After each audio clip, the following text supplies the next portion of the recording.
Is up, everybody? James Jackson here, back again with another video. New to the channel, I do news, reviews, tips, and tricks for the film and video making industry. So if you do like the content here, please make sure to subscribe to the channel and hit that bell so you can stay up to date on all the content going forth. I know it's been a while since I've done a video. First, let me just say thank you all so much for joining me on my Blackmagic watch party last week. I was not expecting the amount of turnout that people showed up, and I was ecstatic for that. So thank you guys. We're going to talk about Blackmagic, but first, we do have confirmation that Sony is going to announce their next camera on July 28th. So looks like they're keeping me busy again. I'm about to do another watch party. So watch party July 28th. I'll give you more details later on. So definitely join me again so we can see what is all the details about this new camera that a lot of us has been waiting for probably for years to hear about. So, but that's then. Let's talk about what happened at the end of last week. And that is Blackmagic Design. Came out with a camera that a lot of us was not expecting to come out with. And that is, my friends, the Ursa Mini Pro 12K. That's right, people. 12K. 12K. If y'all saw my watch party, y'all totally see my reaction in real time. I was like, because I was calling for 8K, and I was like, yeah, called it 8K. And then that final expansion, I was just like, wait, what? And all the features and specs that were coming with this was like insane. It's going to shoot 12K at 60 frames per second, 8K at 110 frames per second, 4K at 240 frames per second. I mean, the specs were just nuts. And I needed at least a full day to just get some clarity and just, sober up, because I'm pretty sure myself and the rest of the internet was basically how the world was reacting when Flex Montanello flexed the wrong muscle.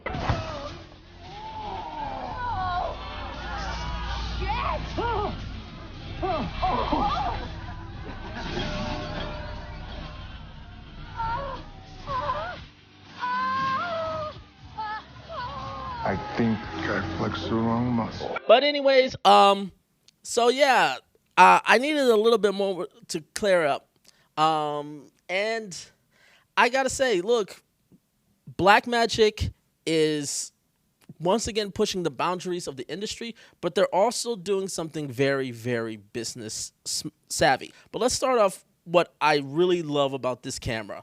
I love, again, Blackmagic is showing once again that they are willing to really push the boundaries of what technology is allowed. And because they control post workflow and they have an NLE that basically has the best color grading software in the industry, that gives them so much flexibility. And the fact that DaVinci Resolve continues to expand and become a better overall NLE post-production software, that it's becoming, for a lot of people, their primary editing tools. For me, it's for like the past 2 years. DaVinci Resolve has been pretty much my go-to software. Little sidetrack of DaVinci Resolve, but it's important because with a combination of Blackmagic Raw, Blackmagic's own software codec, they are now able to create basically a streamline. The area that Blackmagic is reaching with this camera, only rental houses really have the option of getting these types of cameras.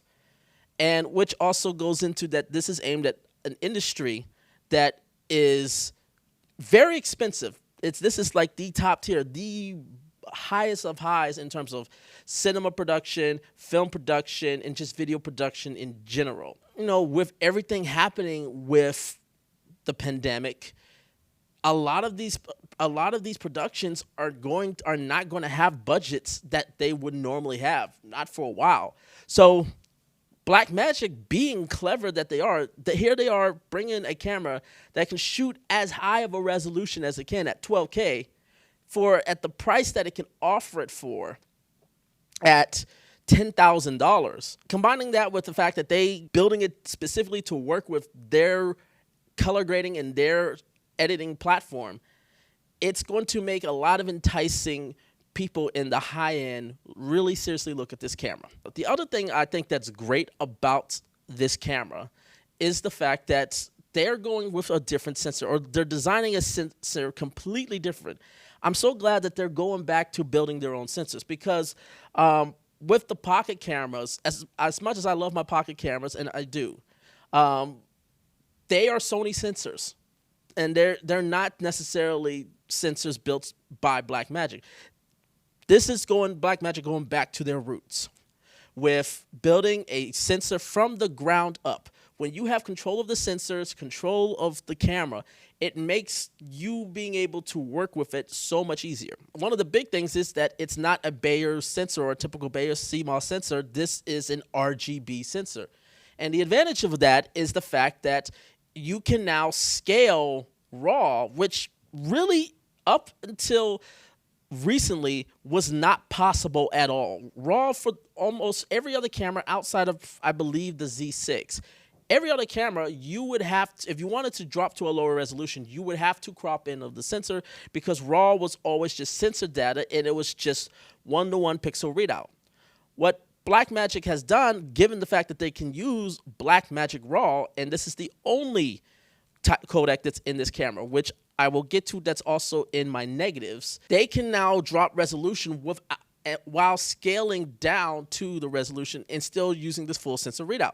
So you can drop to 8K, you can drop to 6K, you can drop to 4K, and still get the full Super 35 sensor readout of the field of view. This is something that is going to be very game-changing, and I think a lot of people that have developed RAW codecs that I personally even find better than Blackmagic RAW, they're going to take a look at this technology and see how they're going to implement it, so they can offer these sort of possibilities as well with their cameras. And then, like I said, the frame rates, 4K, 240 frames per second. Now, granted, you have to drop to a Super 16 mode in order to get that, but still, having the option to do that in a camera like this is really, really amazing. My final positive about this camera is the new color science. I do love the fact that they changed the color space and update it and constantly work on it. That's one of the benefits of having a raw metadata system.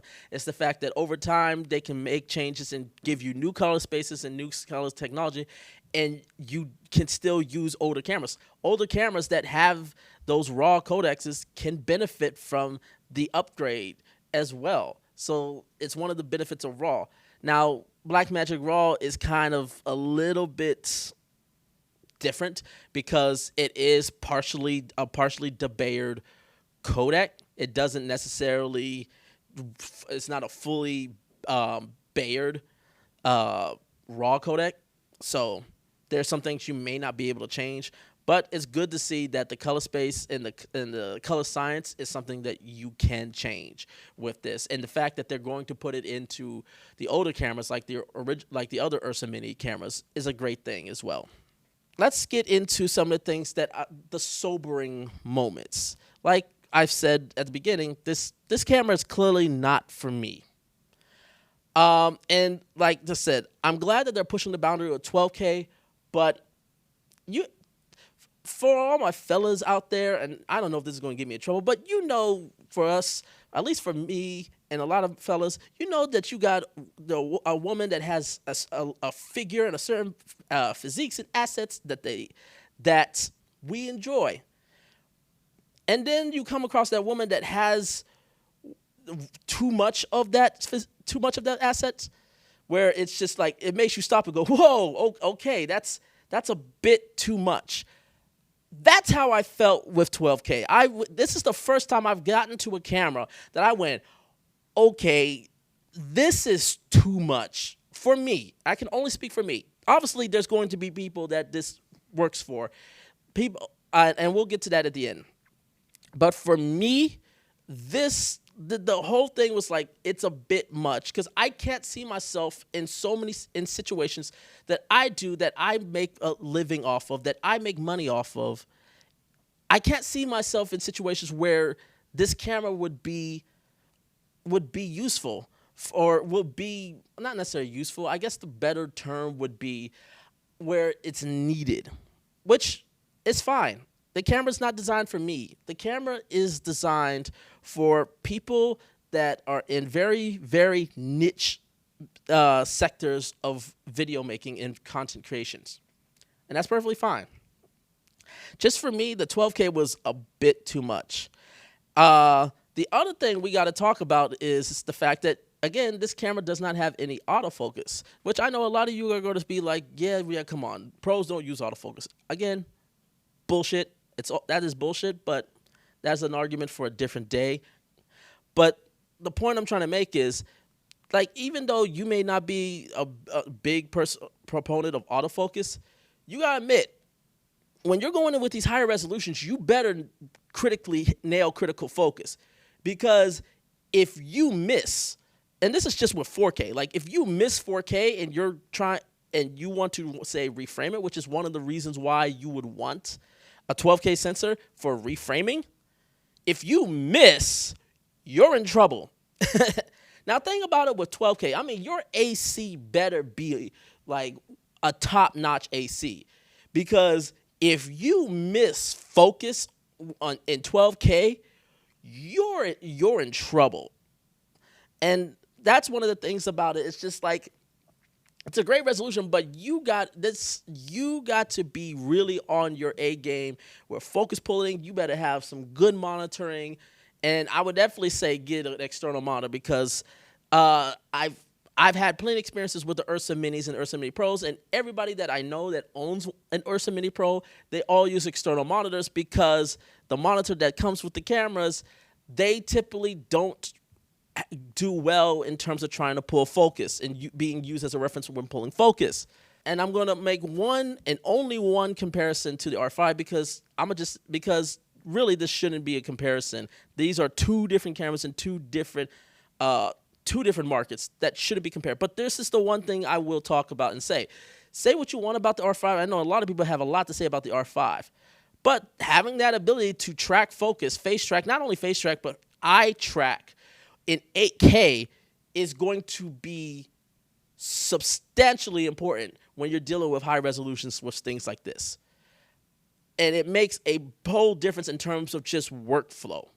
Now, the other negative I have to talk about, and this is maybe a negative for you, maybe not, but for a certain group of people, this is going to be a big negative. And that is the fact that it will only shoot in Blackmagic RAW.